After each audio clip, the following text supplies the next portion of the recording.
It's over 9,000!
Greetings, Super Elite Warriors, and welcome to Final Forum, the podcast for the discussion of all things Dragon Ball.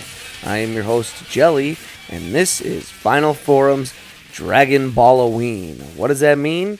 Well, it means we're going to bring you a full month filled with things that are sort of semi-tangentially related to Dragon Ball and Halloween, but not really, because we couldn't think of a better way to do this. Halloween is my favorite time of year. It might be Bikini's also, or maybe his is, I don't know, Space Hanukkah, and we'll do 8 days of podcasting during Hanukkah season. But Halloween is my favorite time of year, and I wanted to do something special for our listeners for Halloween. So what we're doing for our Dragon Ball-oween is taking a look at things that are sort of outside the wheelhouse of Final Forum in one way or another, whether that's what I'm going to do here today, which is to discuss characters and designs. We'll talk more about that in a moment, or what we'll be doing during our regularly scheduled episodes this month. We will be looking at movies or shows from creative people who worked on Dragon Ball that are not Dragon Ball shows. So for this year, 2022, Dragon Ball-oween, our 2 feature-length or regular-length episodes will be a commentary of the 1984 film Godzilla Returns, which features a extremely brief cameo from Akira Toriyama as an extra fleeing from Godzilla's rampage. And we will also be taking a look at Osamu Tezuka's manga/anime Don Dracula, which was a 24, I think, chapter manga that was collected into a bunch of tankobons, I think 8 of those, and then there were 8 episodes of an anime produced, and we'll be taking a look at that because the screenplay writer for that was the same as the screenplay writer for Dragon Ball. And so that's what we'll be doing for this Dragon Ball-oween. But in addition to that, we are going to bring you a couple of mini-sodes, as I'm calling them. Doing our show the way we do it is quite a bit of work, but I wanted to load up October with some extra fun goodies because, again, it's my favorite time of year, so let's celebrate that Dragon Ball style. Now, there's only so many times you can do scariest moments in Dragon Ball or scariest characters, and then you're out of things to do. So we're going with the more aesthetic portion of this time of year, the costumes and cosplay and that sort of thing. And yes, we should have started with a who has the best costumes in Dragon Ball episode or mini-sode, but we're not going to do that. Instead, I will be giving you, and later in the month, Bikini will be giving you our top 10 Dragon Ball character designs. So this is based purely on looks, purely on design, and it's up to the discretion of each person making the list to decide. So hopefully that all makes sense to you. It makes sense to me as I'm sitting here telling you. That's our plan for Dragon Ball-oween, the month of October, to try and do something a little bit special, a little bit extra for this fun, festive time of year during which I particularly like to take part.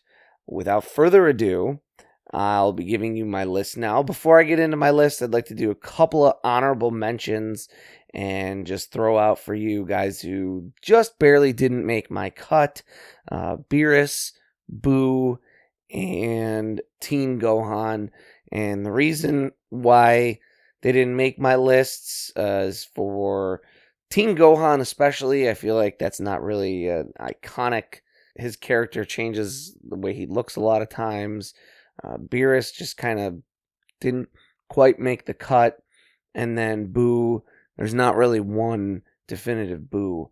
I know for some of the characters I'm about to tell you that are in my top 10 designs, there's not one definitive of them, but deal with it, I guess.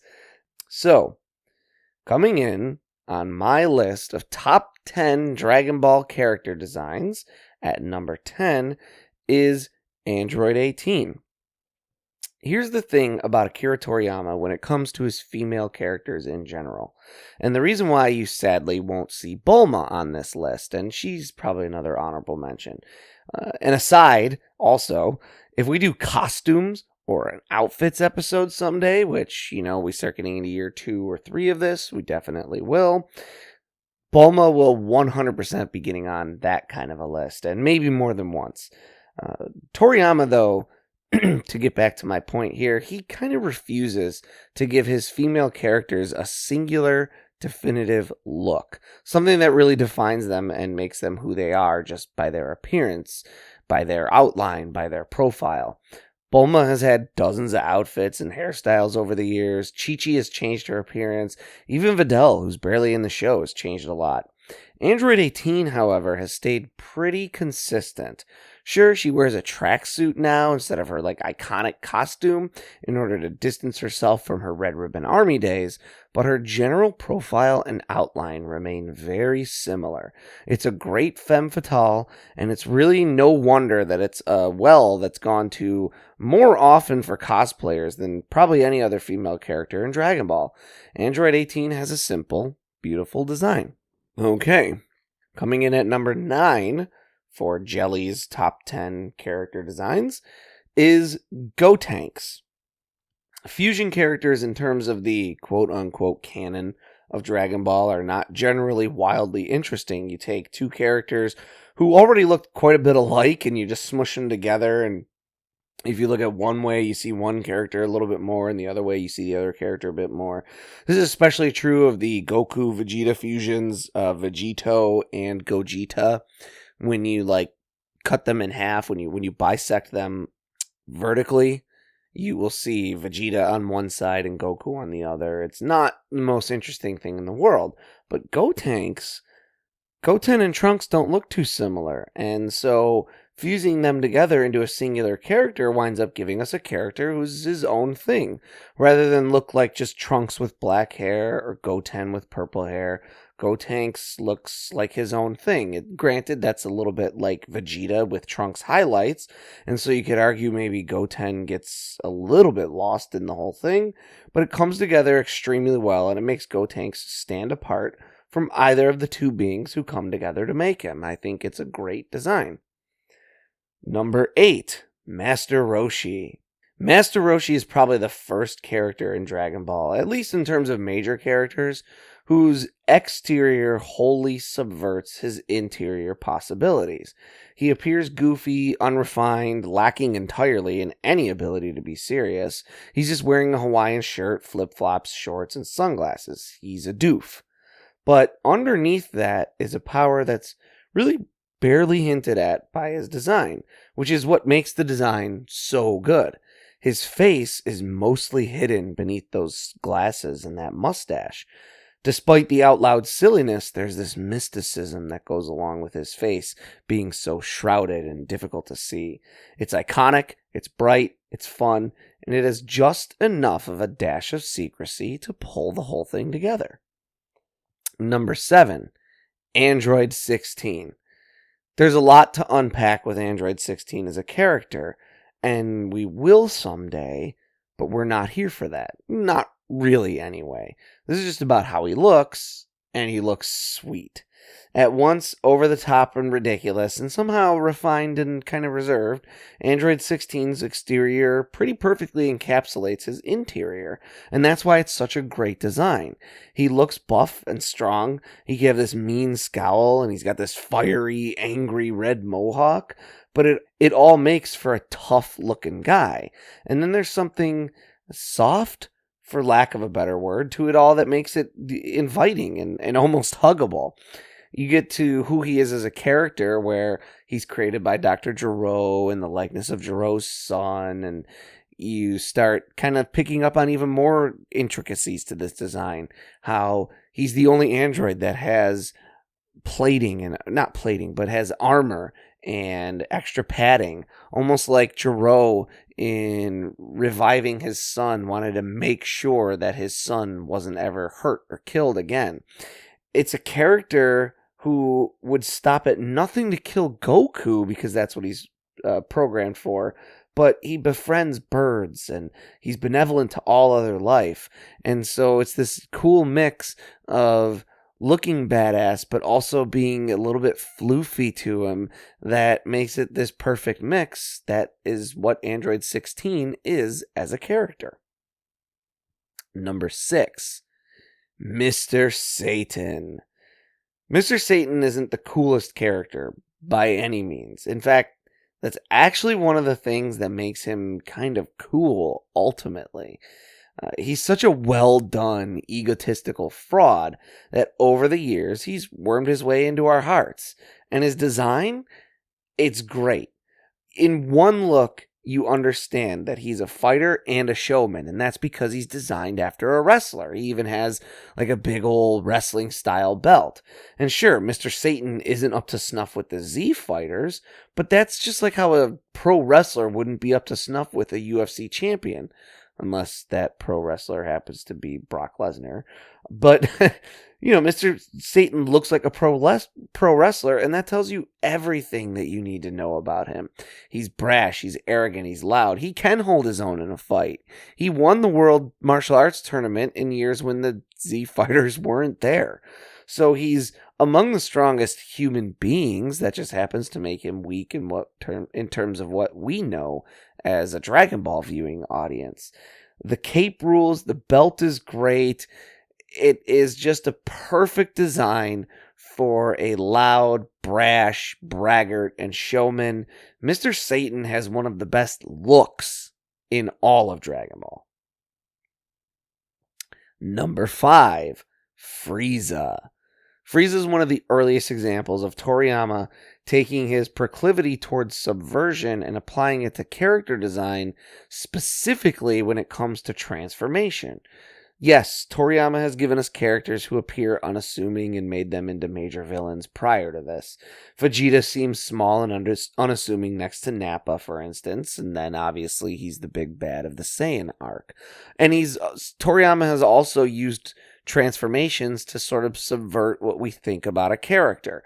Zarbon appears to be this very beautiful, almost effeminate character who then transforms into this monster, right? Then you get to Frieza. Frieza's first form is certainly playing off of a little bit of that, right? He's smaller than nearly any of his henchmen in his first form, but they all fear him, and he wields this unimaginable power. Then he transforms into his second form, and he becomes bigger and more monstrous, and then his third form is even less humanoid. Not that he's super humanoid to begin with, but it's even more monstrous. And then he's going to transform again. He's going into his fourth form, and he's smaller, he's sleeker, he seems even less threatening in appearance than his first form. It's like he's the most efficient version of himself, and this is like the first time that Toriyama kind of brings that into your mind, that being bigger and more monstrous is not the only key to strength, that making yourself more efficient and sleeker, you can be a better fighter. Add a little bit of oddball kind of gender bending and confusion to Frieza, and it's this great design that subverts your expectations. It's awesome. It's one of Dragon Ball's best again. Number 4, Perfect Cell. Cell himself is a great example of Toriyama being essentially dragged, kicking and screaming by his editor to make something that winds up being great. We've all heard a lot about that already during just the first episodes we've recorded of this podcast. How Torishima told Toriyama that his initial story submissions were frankly crap. How Toriyama didn't even want to do a successor to Dr. Slump. How Toriyama wanted to quit doing Dragon Ball several times. He was pushed and prodded and ultimately forced to do a lot of these things, and they wound up being for the best, because while Dragon Ball is from the mind of Akira Toriyama, it is a collaborative effort, and it wouldn't have happened without his editors. Enter Cell. Toriyama had planned for androids 19 and 20 to be the big bads of the android arc, and his editor told them that that wasn't good enough. They weren't good designs, they weren't good at, final baddies. So Toriyama creates 17 and 18. Still not good enough. He creates Cell. In fact, Toriyama winds up kind of loving semi-perfect Cell as a design and wants to just stick with that. Not good enough. So, Toriyama's pushed to give Cell a perfect form, and we have one of the most iconic characters the franchise has ever seen. He's this perfect combination of sleek and outrageous. Kind of like if someone smashed Frieza and 16 into each other in a lot of ways, right? It's bombastic, it's outrageous, it's got all those greens and whites kind of playing off of each other, but it's got that purple mixed in, and it's got some sleekness, and it's got some shine to it.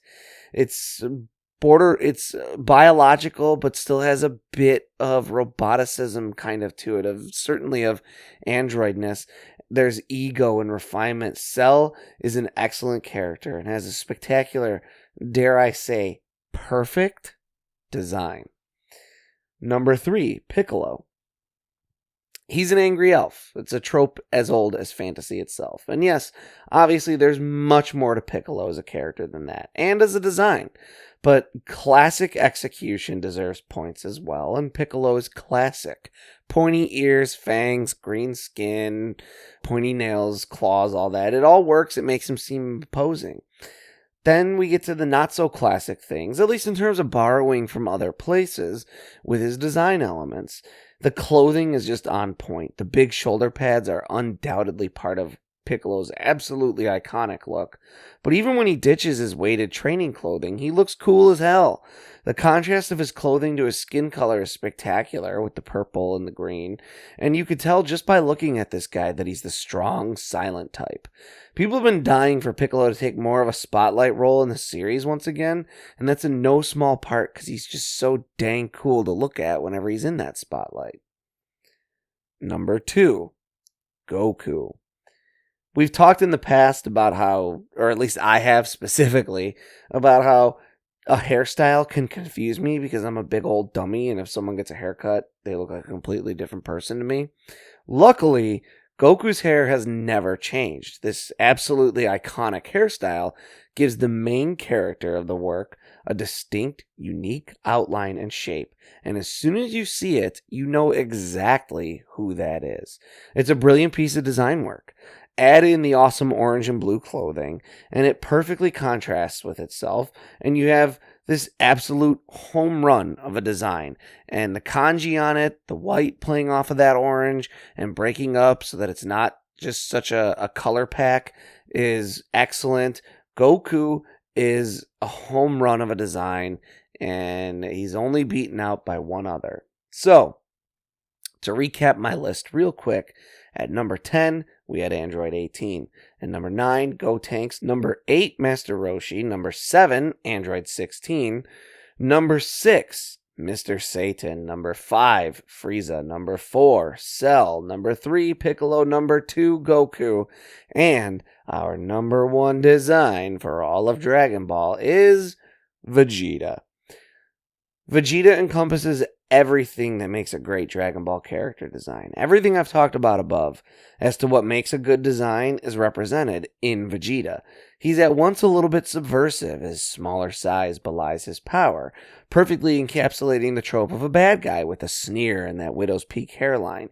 He's identifiable immediately by his outline, both with or without his iconic shoulder armature. He weaves excellent contrast of color throughout with the blues and the golds, and the perfect blend of high-tech and more biological. Whether he's sporting a scouter or just his high-tech armor, or neither of those things, you can see who Vegeta is just by looking at him, and he exudes all the qualities that Vegeta has. His outfits exemplify his personality and hide some of his true nature, and his general design is basically flawless. Once again, there's a reason this character is picked up so often by cosplayers and fan artists. Vegeta as a design is the embodiment of Dragon Ball itself.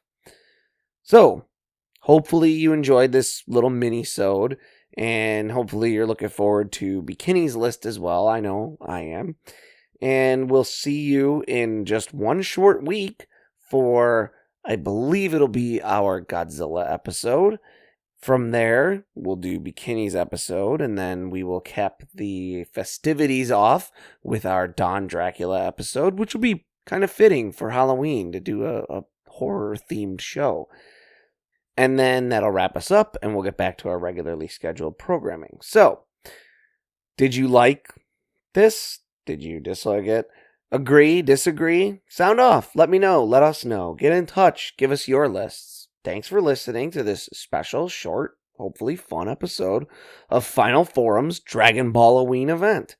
Be on the lookout for some other fun and goodies heading your way. And as always, stay tuned next time and help us achieve our Final Forum.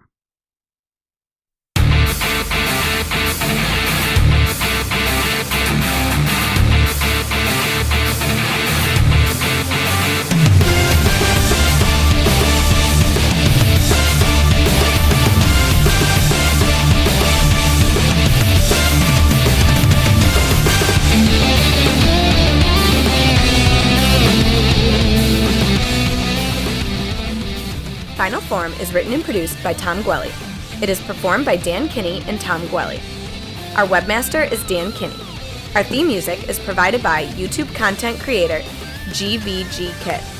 Want to learn more about the Dragon Ball universe, including concept art, behind-the-scenes interviews, and recommendations from Jelli and Bikini? Connect with us on social media. Like us on Facebook. Follow us on Twitter at Final Forum Pod. Make sure to subscribe, rate, and review wherever you receive your podcasts.